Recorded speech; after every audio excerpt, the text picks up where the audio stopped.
Chapter number 4 principle of inheritance and variation वंशागति और विविधता के प्रकार। First we understand what is genetics. Genetics यानी कि आनुवंशिकी, यानी कि जो लक्षण पीढ़ी दर पीढ़ी चलते हैं उन्हें आनुवंशिक लक्षण कहते हैं, और इस की जो शाखा होती है इसे आनुवंशिकी कहते हैं, और जिसे हम पढ़ते हैं आनुवंशिकों को, उस ब्रांच को कहते हैं हेरिडिटी। तो हम देखते हैं कि हमारी एनसीईआरटी के हिसाब से आनुवंशिकी एक जीव विज्ञान की एक शाखा है, और ऐसी शाखा जो वंशागति और विविधता जिसमें दोनों का अध्ययन होता है, और वंशागति आनुवंशिकी का आधार है। ये क्वेश्चन आ सकता है कि आनुवंशिकी का आधार क्या है, वंशागति आनुवंशिकी का आधार है। तो अब हम समझते हैं कि वंशागति और विविधता क्या है। तो जो आनुवंशिकी है वो वंशागति और विविधता से मिलकर बनी है।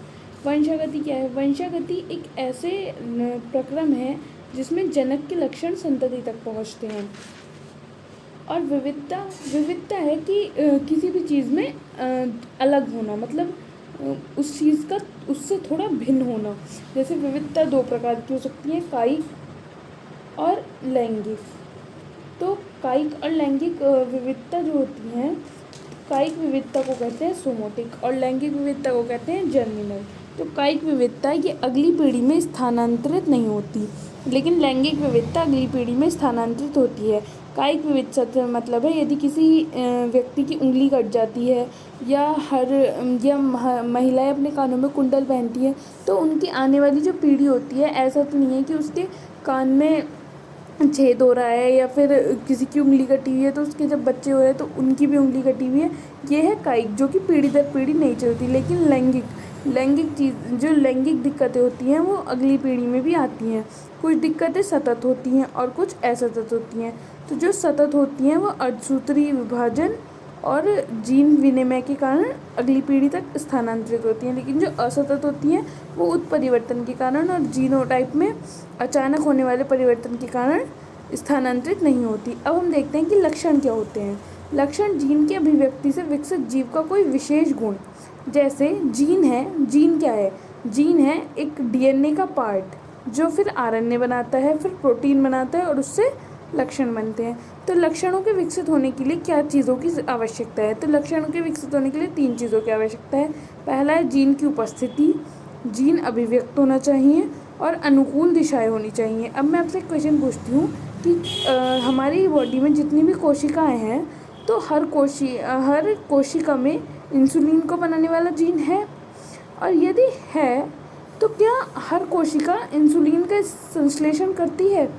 तो हमारे पूरी बॉडी में इंसुलिन को बनाने वाला जीन तो है, किंतु हमारी हर कोशिका इंसुलिन का संश्लेषण नहीं करती। हमारी बॉडी में जो क्रोमोसोम होता है उसमें फिक्स नंबर होते हैं जीन का, और जीन की एक फिक्स जगह होती है। जैसे अगर मेरे जीन नंबर 8 में ए कंटेंट कहीं रखा हुआ है, तो दूसरे के भी जीन नंबर 8 में ए ही वो उसी जगह पे रखा होगा, क्योंकि उसका फिक्स नंबर और फिक्स प्लेस होती है। विशेषक, अगली टर्म में विशेषक। तो विशेषक होता है किसी भी लक्षण में विविध रूप।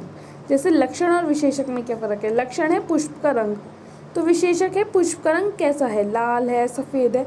पुष्प में रंग तो होगा, ये तो लक्षण है, लेकिन रंग कैसा है? आँख का रंग, फली का रंग, पादप की ऊंचाई। पादप ऊंचा तो होगा, बड़ा तो होगा, लेकिन लंबा होगा, बौना होगा, ये उसका विशेषक है।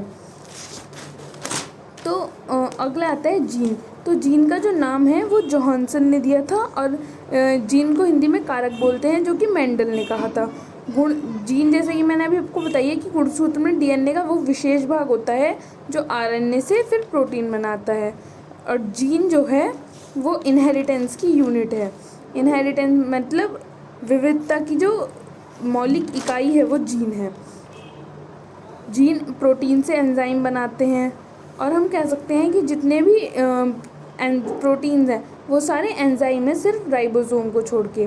अगले टर्म में युग्म विकल्पी यानी कि एलेला, ऑल्टरनेटिव फॉर्म ऑफ जीना। या जैसे हम कैपिटल ए लिख दें तो ये तो हैप्लॉइड फॉर्म हो गई, और ए डिप्लॉइड यानी कि AN और 2N। तो जो 2N फॉर्म होती है उसमें हमने कैपिटल ए स्मॉल ए लिख दिया, या दोनों कैपिटल ए लिख दिए, या दोनों स्मॉल ए लिख दिए। ये डिप्लॉइड और हैप्लॉइड का तो फ़र्क ही है, लेकिन इसमें अल्टरनेटिव है, यानी कि थोड़ा थोड़ा फ़र्क है। लेकिन है ये जीन ही।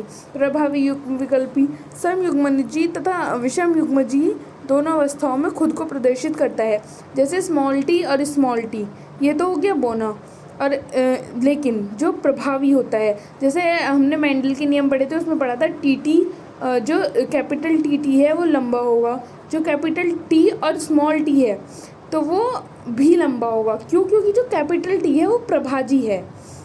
इसको हम ऐसे समझ सकते हैं कि जैसे अगर हम ब्लैक कलर रेड में मिलाएं तो वो ब्लैक होगा, और अगर हम रेड कलर ब्लैक में मिलाएं तो भी वो ब्लैक ही होगा।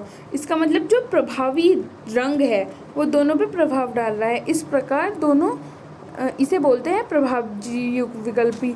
और दूसरा होता है अप्रभावी युग्म विकल्पी, जैसे जो समयुग्मनजी की में खुद को ही प्रदर्शित कर पाता है, जैसे डी डी। जैसे अप्रभावी का मतलब होता है जो लाल रंग हो गया वो अप्रभावी हो गया उसमें काले रंग के मिलने के बाद।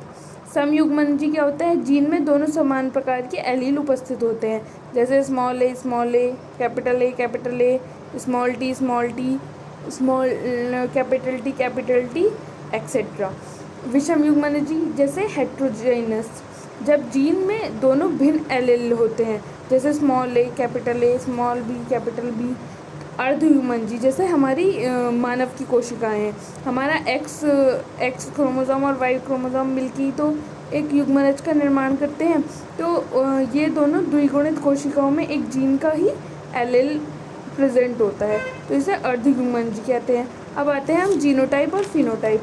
जीनोटाइप क्या होता है? जीनोटाइप मतलब जीन प्रारूप, किसी लक्षण युग्म विकल्पी का संयोजन, जैसे जीन प्रारूप बोलते हैं जैसे हिंदी में।